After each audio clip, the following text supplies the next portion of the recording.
Good evening mga ka-shooter. Kauban natong head coach sa Aspire Basketball. Coach Idol.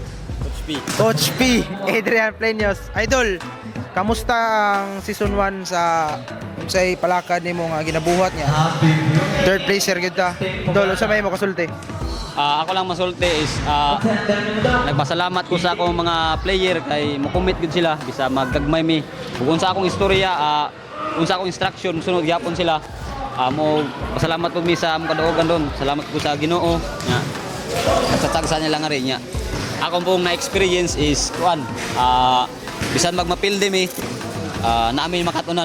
So padayon lang gyapon mi karong season 2. Abang-abang na ita season 2 kay murag nagpangandam na sila. Mas mugahip yung samot. So mao lang do. That's all, mga ka-shooter. Peace.